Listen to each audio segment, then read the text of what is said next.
Film ini mengisahkan seorang siswi bernama Chen Nian. Hari itu dia mendapati temannya bunuh diri terjun dari atap sekolah. Anehnya, tak ada yang peduli. Semua asik mengambil foto. Hanya Chen Nian yang menghampiri jasad Hu Qiaodi untuk menutupinya. Esok harinya, polisi datang untuk menanyai Nian karena hanya dia yang dekat dengan Hu Qiaodi. Tapi Nian memilih bungkam. Dia seperti takut akan sesuatu. Setelah kembali ke kelas, Nian melihat cairan merah di atas kursinya. Karena kelas telah dimulai, dia terpaksa menduduki cairan merah itu. Esok harinya, saat mengantri makanan, 3 wanita mendekatinya. Wai Lai, Qiao Miao, dan Jiang Lan. Mereka bertiga adalah aktor pembuli di film ini. Di jalan, saat Nian pulang sekolah, Wai Lai dan kedua temannya kembali membuli Nian. Setelah pulang ke rumah, Nian bertemu ibunya. Ibu Nian adalah penjual masker ilegal, menjual masker palsu. Karena sering mendapat komplain dari pelanggan, dia tidak tinggal bersama Nian. Hanya sesekali dia menjenguk Nian. Semua dilakukan hanya untuk membiayai sekolah Nian. Esok harinya, saat Nian pulang sekolah, di jalan dia menemukan seorang pria bernama Liu Baisan sedang dipukuli 3 pria lainnya. Tanpa menoleh, Nian memanggil polisi. Sialnya, Nian ketahuan dan ikut diseret. Mereka mengira Nian adalah pacarnya Bai yang dipukuli itu. Jadi mereka menyuruh Nian menciumnya. Karena takut, Nian hanya menuruti keinginan mereka. Setelah semua pergi, Bai hanya meninggalkan Nian tanpa berbicara.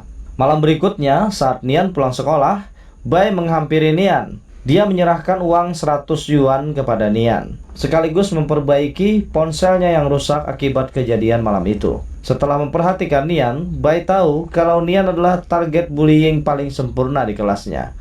Bai lalu menawarkan diri untuk melindunginya dengan bayaran. Nian menolak karena dia tidak punya cukup uang. Setelah selesai, Bai memaksa untuk mengantar Nian pulang.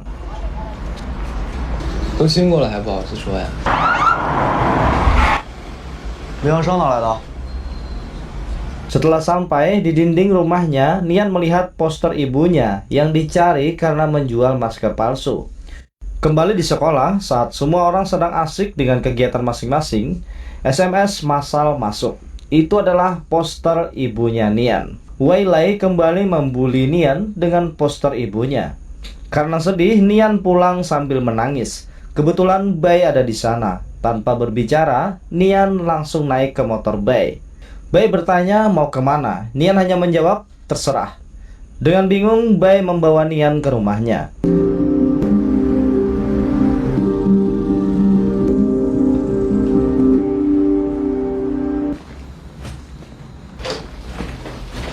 Mereka makan mie bersama.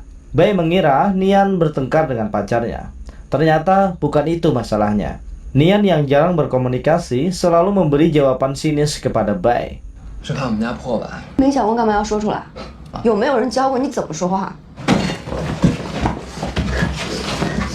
Bai mengatakan, aku hanya berandalan, jadi buat apa bersikap santun.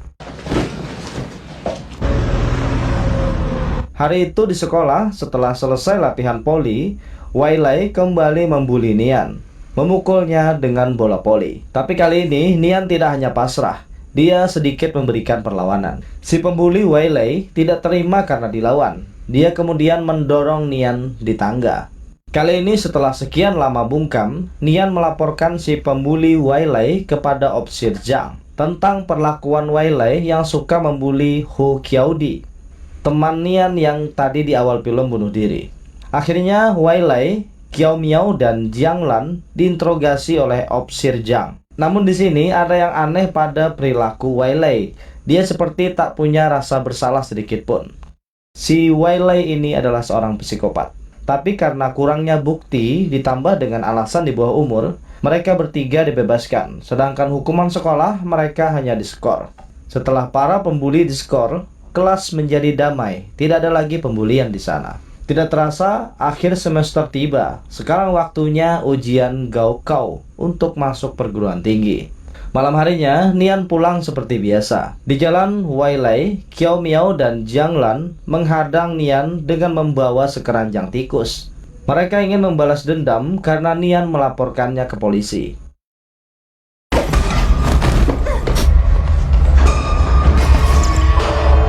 Sambil berlari, Nian menelpon Opsir Jiang untuk meminta bantuan. Di jalan, setelah sampai di tempat sampah, Nian bersembunyi di bak sampah itu.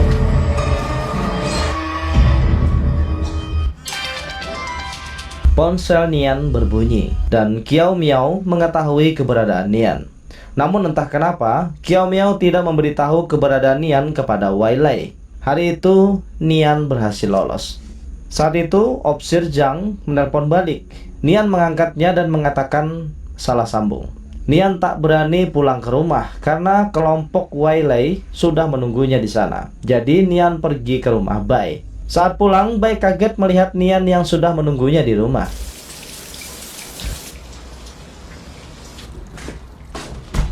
Setelah membersihkan badannya, Nian meminta Bai untuk melindunginya sampai ujian Gaokao selesai. Bai tidak menjawab.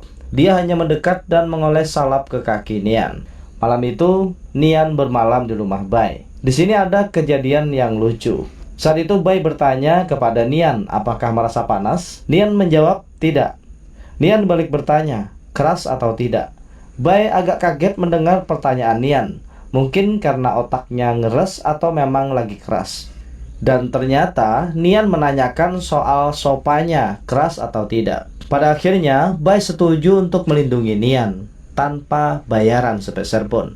Dari hari itu, Nian tinggal di rumah Bai. Bai selalu melindunginya saat dia pergi ke sekolah. Untuk menghentikan Wailai, Bai mengancamnya dengan pisau. Setelah malam itu, Wailai tidak berani lagi untuk membuli Nian. Karena setiap hari tinggal bersama, Nian mengetahui kegiatan Bai setiap harinya. Malam hari saat Bai pergi, dia selalu pulang dengan luka di bagian tubuh.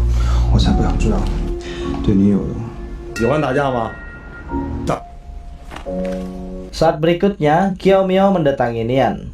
Karena Wailai takut membuli Nian, dia membuli Qiao Miao, temannya sendiri, untuk melampiaskan hasratnya. Karena kasihan, Nian mengantar Qiao Miao pulang. Malam itu, Bai pulang dengan membawa banyak makanan. Namun kali ini, tubuhnya dipenuhi banyak luka. Karena kasihan dengan keadaan Bai, Nian mengajak Bai untuk tidur seranjang. Di malam itu, mereka saling bercerita dan mengungkapkan isi hati. Bai adalah anak yang dicampakkan orang tua karena dianggap beban. Dia hidup di jalanan sejak umur 13 tahun. Cerita berlanjut sehingga malam itu dipenuhi dengan kesedihan dan air mata. Malam berikutnya saat Bai sedang main game online, polisi melakukan razia karena mencari seorang tersangka pemerkosaan berantai. Bai dan dua temannya ikut dibawa ke kantor polisi. Sedangkan di rumah, Nian mencoba menelpon Bai karena sudah sangat larut Bai belum juga pulang. Namun tak ada yang mengangkatnya. Di sel penjara, Bai gelisah karena hari sudah mulai siang. Karena mereka belum diperiksa, dia sangat khawatir dengan keadaan Nian. Karena Bai tak kunjung datang, Nian terpaksa pergi ke sekolah sendiri. Malam itu, saat Nian ingin pulang, Qiao Miao datang menghampirinya dan mengajaknya ke suatu tempat. Dan benar saja, Qiao Miao menjebaknya. Kali ini, Wailai membawa banyak teman premannya untuk membuli Nian. Nian dibuli habis-habisan. Nian dipukuli dan rambutnya dipotong-potong. Untungnya, saat mereka ingin menelanjangi Nian, penghuni di tempat itu melemparkan botol dari atas dan mengatakan kalau dia sudah melapor polisi. Karena takut, mereka semua pun berhenti dan membiarkan Nian pergi.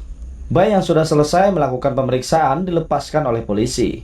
Dia terus menelpon Nian, namun tak ada jawaban. Lalu Bai bergegas pulang ke rumahnya. Benar saja, setelah Bai sampai ke rumah, Nian sudah ada di sana dengan keadaan yang sangat memprihatinkan. Dengan baju sobek-sobek dan tubuh babak belur, serta rambut yang dipotong acak-acakan. Setelah mengetahui apa yang menimpa Nian, Bai mengamuk ingin membalas dendam, namun dihentikan oleh Nian. Malam itu, Bai mencukur rambut Nian yang acak-acakan.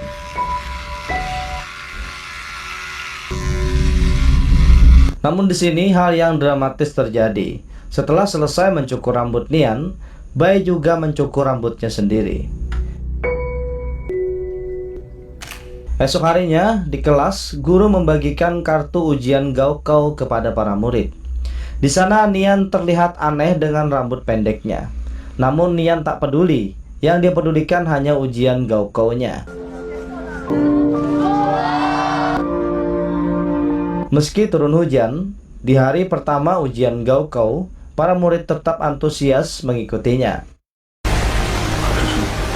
Di suatu tempat, alat berat sedang menggali tanah dan menemukan jasad seorang wanita. Setelah jasad wanita itu diidentifikasi, ternyata jasad itu adalah Wai Lei. Polisi kemudian mendatangi rumah Pang Yongkang. Opsir Zhang menanyai Pang Yongkang tentang mobil taksi yang terekam CCTV berada di dekat lokasi jasad Wai Lei ditemukan. Pang tetap bungkam dengan alibinya yang sudah dirancang bersama dengan Bai. Di sini kita melihat sedikit flashback, di mana Bai meminjam mobil taksi milik ayah Pang. Kemudian dia berpesan kepada Pang untuk melakukan pemeriksaan di rumah sakit dan jangan pergi sebelum selesai. Qiao Miao dan Jiang Lan juga diinterogasi oleh Opsir Zhang. Mereka berdua mengatakan kalau Nian balas dendam dan membunuh Wai Lei. Kemudian Opsir Zhang melihat rekaman Nian yang sedang dibully.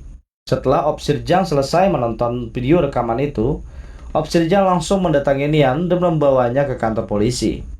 Di sini Nian tidak punya alibi yang kuat, namun tidak ada bukti, hanya ada motif. Jadi Opsir Zhang membebaskannya sementara untuk mengikuti ujian Gaokao. Bertepatan dengan itu, seorang wanita bernama Zhang Jing mengajukan laporan karena hampir diperkosa di taman. Dan dia melihat wajah penyerang dan cocok dengan deskripsi pemerkosa berantai. Seperti sebelumnya, Nian kembali mengikuti ujian Gaokao. Namun kali ini dia sangat gelisah. Kembali kita melihat sedikit flashback. Bai yang berusaha meyakinkan Nian tentang sesuatu. Setelah ujian selesai, Nian kembali pulang. Tapi di jalan, Nian diseret pria bertudung, yang ternyata adalah Bai. Di sini Bai berencana menyerahkan dirinya kepada polisi untuk melindungi Nian. Dia ingin Nian bersaksi bahwa dia telah melecehkannya dan mengatakan kalau dia adalah pemerkosa berantai. Wow, pengorbanan seorang Liu Baisan mengorbankan kebebasannya untuk kebahagiaan sang kekasih Chen Nian. Mereka saling berjanji sementara Bai menjalani hukumannya, Nian akan terus melanjutkan pendidikannya di Beijing. Ketika Bai nanti dibebaskan, mereka akan bertemu kembali. Bai mengatakan karena dia di bawah umur, hukumannya tidak akan terlalu berat. Paling lama 10 tahun, bahkan mungkin lebih sedikit.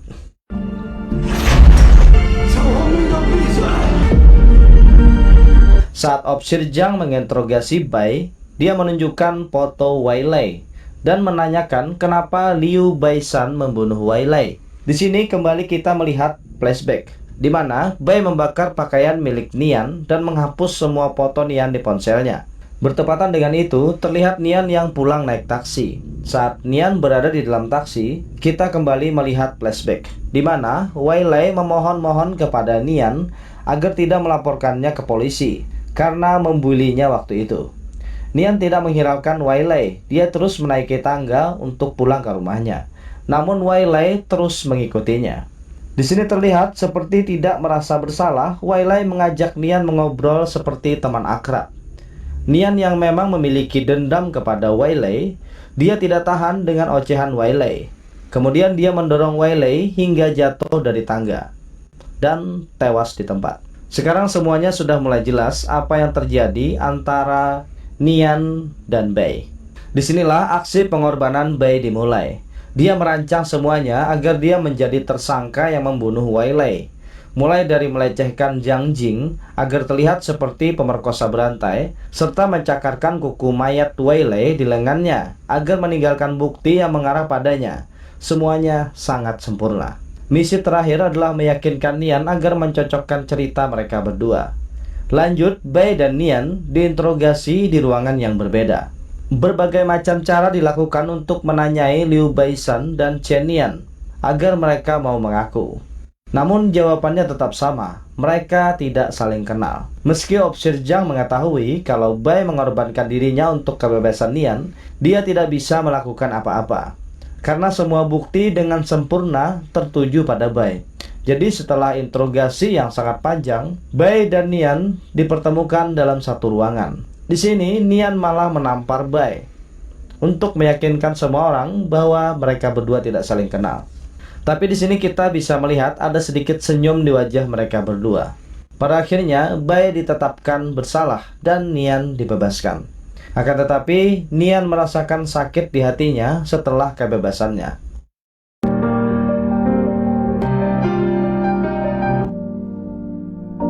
Beberapa hari kemudian, hasil ujian Gaokao keluar dan Nian mendapatkan nilai yang sangat bagus. Meski lulus dengan nilai bagus, tak ada sedikit pun kebahagiaan terlihat dari raut wajah Nian.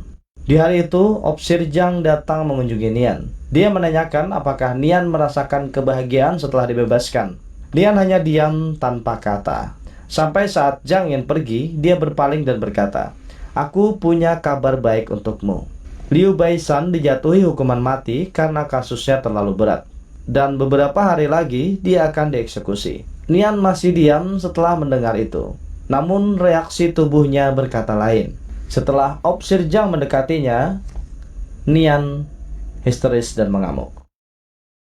Opsir Jang sebenarnya membohongi Nian dengan mengatakan kalau Bai dihukum mati untuk melihat reaksi Nian. Kemudian Opsir Jang membawa Nian untuk membesuk Bai.